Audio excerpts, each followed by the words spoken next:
ಅಕ್ರಮವಾಗಿ ಖಾತೆ ಮಾಡಿರುವ ಪಿಡಿಒ, ಕರ್ತವ್ಯ ಲೋಪವೆಸಗಿರುವ ಪ್ರಸ್ತುತ ಪಿಡಿಒ ಹಾಗೂ ಬೇಜವಾಬ್ದಾರಿತನದಿಂದ ವರ್ತಿಸಿರುವ ಕೋಲಾರ ತಾಲೂಕು ಪಂಚಾಯಿತಿಯ ಕಾರ್ಯನಿರ್ವಾಹಕ ಅಧಿಕಾರಿಗಳ ವಿರುದ್ಧ ಕಾನೂನು ಕ್ರಮ ಜರುಗಿಸುವಂತೆ ನೊಂದ ವ್ಯಕ್ತಿ ಒಲ್ಲಂಬಳ್ಳಿ ಶಿವು ಒತ್ತಾಯಿಸಿದ್ದಾರೆ. ಈ ಕುರಿತು ತಾಲೂಕು ಪಂಚಾಯಿತಿ ಬಳಿ ಬೆಳಗ್ಗೆ 10 ಗಂಟೆಯಿಂದ ಏಕಾಂಗಿಯಾಗಿ ಪ್ರತಿಭಟನೆ ನಡೆಸಿ ಅವರು ಅಕ್ರಮವಾಗಿ ಕಾನೂನು ಉಲ್ಲಂಘನೆ ಮಾಡಿ ಯಾವುದೇ ದಾಖಲೆಗಳಿಲ್ಲದೆ ಖಾತೆ ಮಾಡಿರುವ ಅಂದಿನ ಪಿಡಿಒ ವಿರುದ್ಧ ಇಲಾಖಾ ತನಿಖೆಗೆ ಆದೇಶಿಸಿ ಈ ಕೂಡಲೇ ಅಮಾನತು ಮಾಡಬೇಕು ಹಾಗೂ ಕರ್ತವ್ಯ ಲೋಪವೆಸಗಿ ಬೇಜವಾಬ್ದಾರಿತನದಿಂದ ವರ್ತಿಸಿರುವ ಪ್ರಸ್ತುತ ಪಿಡಿಒರವರನ್ನು ಅಮಾನತು ಮಾಡಬೇಕು. ಕಾನೂನು ಉಲ್ಲಂಘನೆ ಮಾಡಿರುವ ನಮ್ಮ ಎದುರುದಾರರ ವಿರುದ್ಧ ಕ್ರಿಮಿನಲ್ ಪ್ರಕರಣ ದಾಖಲಿಸಬೇಕು ಎಂದು ಒತ್ತಾಯಿಸಿ ಪ್ರತಿಭಟನೆ ನಡೆಸಿದ್ದಾರೆ.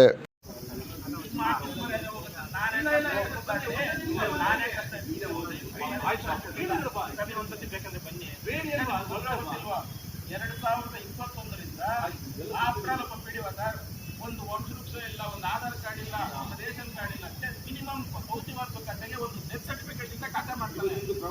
ಒಂದು ಡೆತ್ ಸರ್ಟಿಫಿಕೇಟ್ ಇಂದ ಖಾತೆ ಮಾಡ್ತಾರೆ ಅಂತಂದ್ರೆ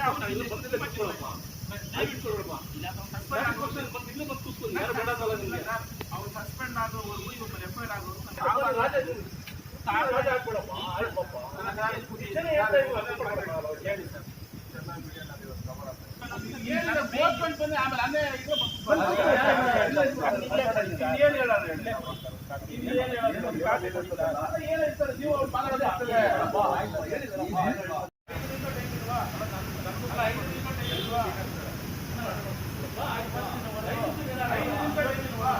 ಯಾವುದೇ ಅಧಿಕಾರಿಗಳು ತೊಂದರೆ ಆಗುವಂತ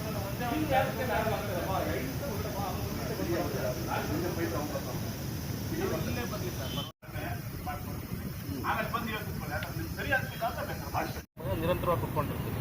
ಒಂದು ಈಗೇನು ನಮ್ಗೆ ಅಕ್ರಮವಾಗಿ ಖಾತೆ ಮಾಡಿದ್ದಾರೆ, ಆ ಪಿಡಿಒನ ಡಿಪಾರ್ಟ್ಮೆಂಟಲ್ ಎಂಕ್ವೈರಿ ಹಾಕಿ ಅವ್ರನ್ನ ಕೂಡಲೇ ಸಸ್ಪೆಂಡ್ ಮಾಡಬೇಕು.